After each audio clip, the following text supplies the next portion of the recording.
শুষ্ক মৌসুমে পানির অভাব, বর্ষায় বন্যা ও নদী ভাঙন এসব সমস্যায় তিস্তা অঞ্চলের কোটি মানুষের জীবন জর্জরিত। এ থেকেই জন্ম তিস্তা মহাপরিকল্পনার। এই প্রকল্পে চীনের অংশগ্রহণ নিয়ে আলোচনা চলছে। বিশেষজ্ঞরা বলছেন তিস্তা একটি অস্থির নদী, তাই নদী শাসনের উপর গুরুত্ব দেওয়ার পাশাপাশি প্রকল্প বাস্তবায়নে পরিবেশগত দিক বিশেষভাবে বিবেচনায় রাখতে হবে। উত্তরের জনপদের মানুষের কাছে তিস্তা শুধু একটি নদীর নাম নয়, এটি জীবিকা নির্বাহ, কৃষি আর আশা সংগ্রামের এক প্রতিচ্ছবি। বর্ষার ভাঙ্গনের তাণ্ডব আর শুষ্ক মৌসুমে পানির তীব্র সংকট, এই দুই চরম বাস্তবতার মাঝেই বছরের পর বছর বসবাস করে আসছে তিস্তাপাড়ের লাখো মানুষ। দীর্ঘদিনের এই ভোগান্তির স্থায়ী সমাধানের নতুন করে আশার আলো দেখাচ্ছে বহুল আলোচিত তিস্তা মহাপরিকল্পনা। আর এই মহাপরিকল্পনায় সামিল হতে চায় চীন ও ভারতের মতো দুই পরাশক্তির দেশগুলো। তাহলে প্রশ্ন হচ্ছে, তিস্তা মহাপরিকল্পনা বাস্তবায়নে কোন পথে হাঁটবে সরকার? আর এই মহাপরিকল্পনা বাস্তবায়ন হলেই বা কি সুফল বয়ে আনবে তিস্তাপাড়ের লাখো মানুষের ভাগ্যে? নীলফামারী, লালমনিরহাট, রংপুর, কুড়িগ্রাম ও গাইবান্ধা সহ দেশের উত্তরাঞ্চলে বিস্তীর্ণ জনপদ জুড়ে প্রবাহিত হয়েছে তিস্তা নদী। প্রতিবেশী দেশ ভারত ১৯৮৩ সালে তিস্তার উজানে গজলডোবা ব্যারেজ নির্মাণ করলে বাংলাদেশে তিস্তার পানি প্রবাহ কমে যায়। ১৯৯০ সাল থেকে তিস্তা নদী কেন্দ্র করে বাংলাদেশের পরিকল্পনা শুরু হয়। তবে মহাপরিকল্পনার রূপটি ২০১০ সালের পর সামনে আসে।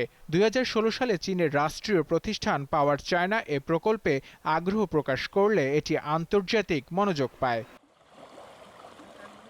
তিস্তা মহাপরিকল্পনা হলো বাংলাদেশের উত্তরাঞ্চলে প্রবাহিত তিস্তা নদীকে কেন্দ্র করে প্রস্তাবিত একটি সমন্বিত নদী উন্নয়ন ও ব্যবস্থাপনা প্রকল্প। তিস্তা মহাপরিকল্পনায় যা যা রয়েছে: নদীর গভীরতা বাড়াতে ও ভাঙন রোধে করা হবে ড্রেজিং এবং স্থায়ী বাঁধ নির্মাণ। শুষ্ক মৌসুমে সেচ কাজের জন্য জলাধার ও খাল খননের মাধ্যমে পানির প্রবাহ নিশ্চিত করা। নদীর দুই ধারে চীনের জিয়াংশু প্রদেশের আদলে পরিকল্পিত আধুনিক শহর গড়ে তোলা। কৃষিভিত্তিক অর্থনীতিকে চাঙ্গা করতে আধুনিক সেচ নেটওয়ার্ক তৈরি। বন্যা থেকে উত্তরবঙ্গের জনপদ রক্ষা ও নদীর পরিবেশগত ভারসাম্য বজায় রাখা।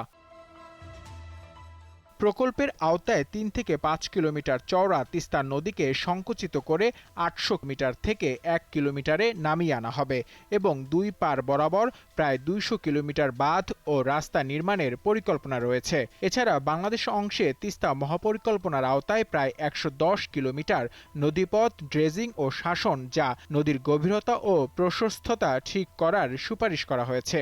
জিওপলিটিক্সটা তো ওইভাবে চলে না। তিস্তা মহাপরিকল্পনা নিয়ে কথা হয় বাংলাদেশের নদ নদী, প্রাণী ও পরিবেশ বিষয়ক গবেষক শেখ রোকনের সাথে। তিনি জানান বিভিন্ন তথ্য।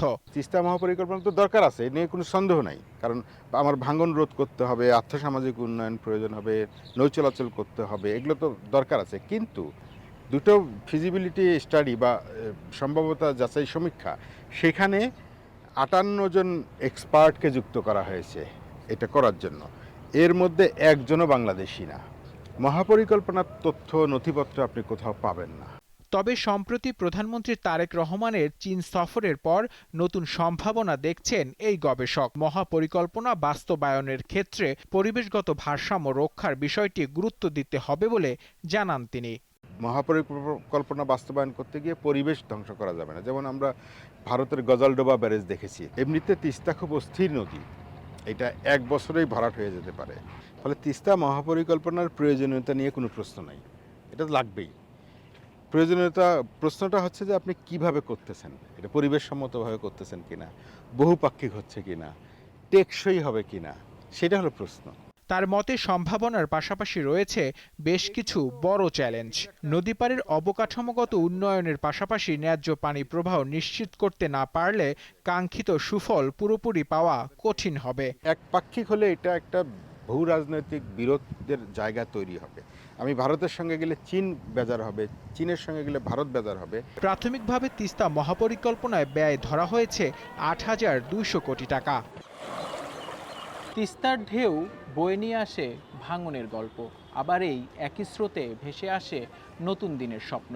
তিস্তা পাড়ের মানুষের আশা দ্রুত বাস্তবায়ন হবে তিস্তা মহাপরিকল্পনা। তবে এই বাস্তবতা নির্ভর করছে সময়মতো প্রকল্প বাস্তবায়ন, টেকসই ব্যবস্থাপনা ও পর্যাপ্ত পানির প্রবাহ নিশ্চিত করার উপর। নূর আলম, দীপ্ত সংবাদ, ঢাকা।